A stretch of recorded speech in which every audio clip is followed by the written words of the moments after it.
In this video, we'll introduce market changes in the loanable funds market and see what determines savers and borrowers' behaviors, how they change their behaviors, and how that impacts the overall market. We will start with the basic market design at equilibrium. The y-axis once again reflects interest rate. The x-axis indicates the quantity of loanable funds in the market. The law of supply is represented by the supply curve, which reflects the behavior of savers in the economy.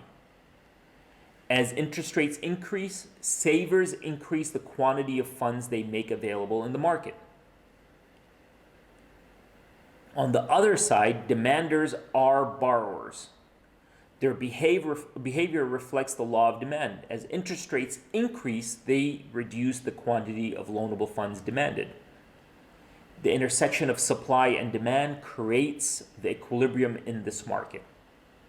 And in this example, the equilibrium will be 4% and the quantity of loanable funds exchanged is $250 billion.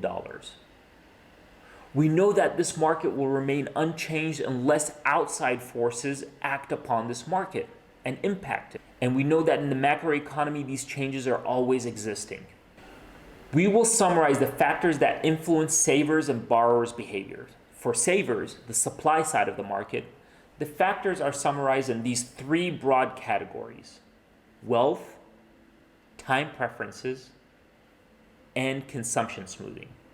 We'll go into more depth in a little bit on these topics. First, I want to introduce the main factors that influence the borrowers or the demand side of the market. And those are the productivity of capital, investor confidence, and government spending. Remember, the demand side of the market, we're talking about firms and governments mostly, whereas the supply side is mostly individuals.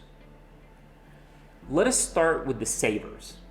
The first factor that changes saving behavior is wealth. Holding everything else constant, if individuals become wealthier, they will have more money to save.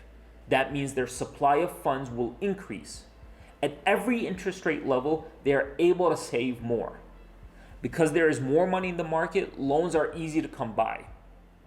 Remember, price, or in this case, interest rates, reflect scarcity. Since supply increased, interest rates will fall. As interest rates fall, borrowers respond to this change in interest rate by increasing their quantity of loanable funds demanded. The market outcome is lower interest rates and more loanable funds exchanged. The second factor is time preferences. Time preferences is an economic term to describe your willingness to defer consumption today to the future. The underlying assumption here is people always prefer more rather than less, and people prefer consuming now rather than later. If this is the case, then asking anybody to save and wait to use the money to the future requires that we compensate them for waiting. And this is done via the interest rate. Let us assume there are two types of people in the economy. Low time preference individuals are those that are patient. They are willing to defer gratification today to be able to consume in the future. They are future oriented. High time preference individuals value today more than tomorrow. They are focused on the present. Holding everything else constant, which one of these would you think needs a higher interest rate to incentivize them to save? Yes, the high time preference individuals would need a higher interest rate to defer consuming today to save for the future. So if individuals' time preferences increase, meaning that they are focused on the present, the savings curve in the economy will decrease.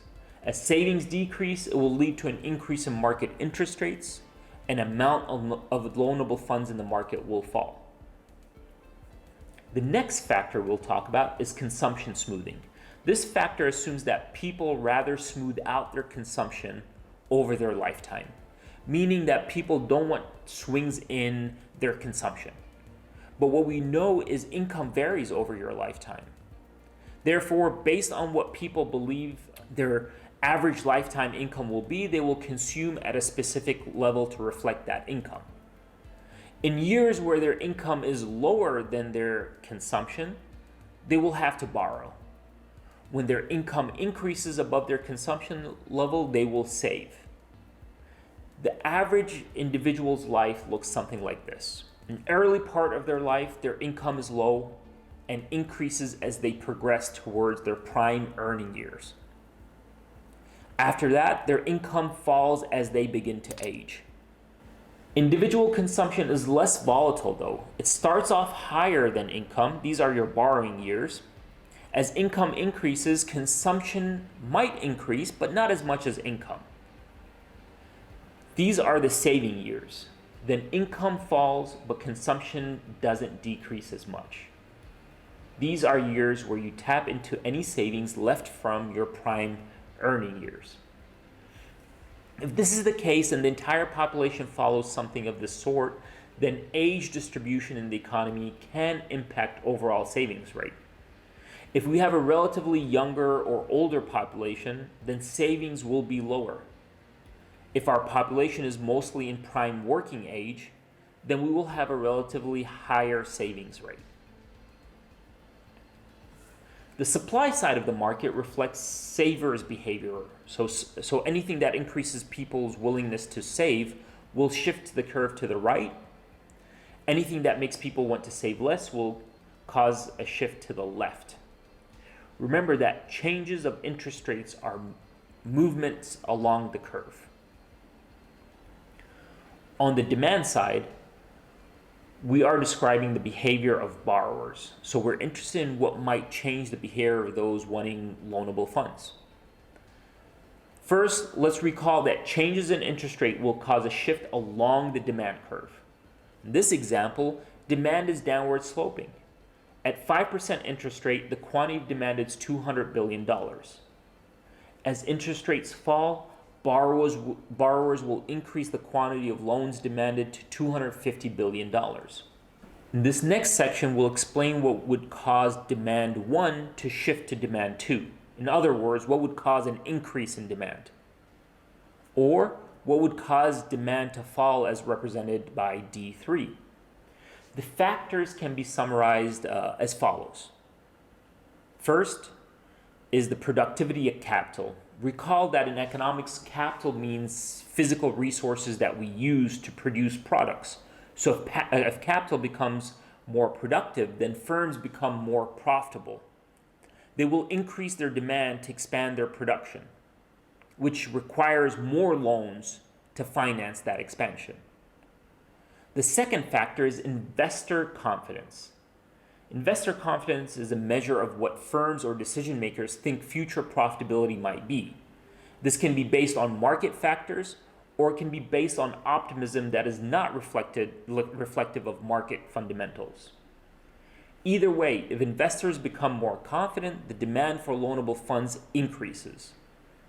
On the other hand, if they become less optimistic, demand falls. I encourage you to think of current market conditions. Do you think investor confidence is increasing or decreasing?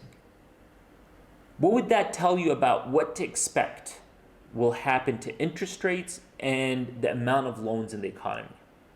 The final factor is government spending. As governments spend, they require more funds. Demand for loanable funds will increase. Alternatively, when governments decrease their spending, demand for loanable funds falls. Here's a graphical representation of an increase in demand. We initially start at equilibrium at an interest rate of 4% and a quantity of $250 billion of funds. An increase in demand will shift the demand curve to the right. As funds become scarce, interest rates will increase to reflect that scarcity. Suppliers will respond to increasing interest rates by increasing the quantity of funds that they make available to the market. That's how we reach the new equilibrium of 5% and $300 billion of loans. We know from our earlier discussion that an increase in capital productivity or increase in investor confidence or increase in government spending will cause an increase in the demand for loanable funds.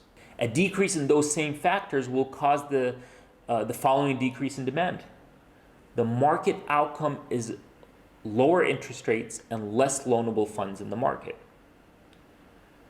This is a summary of the loanable funds market. Before we end the chapter, we want to talk about the interest rate on the y-axis. We refer to this interest rate as the real interest rate. Investors and savers care about their returns after inflation. The Fisher equation states that real interest rates are equal to nominal interest rates minus inflation. Later on in this course, we will discuss how nominal interest rates are determined. Nominal interest rates are the interest rates that you see at banks right now. And we will discuss this when we discuss money, the Federal Reserve, and monetary policy. In this video, we applied the competitive market model in the context of loanable funds market. We spent time understanding how savers, the suppliers of funds, and borrowers, the demander of funds, behave. We detailed the factors that cause their behavior to change and how the market responds to those changes. I highly recommend that you work through the practice problems to better understand this model. If you have questions, please reach out. See you next class.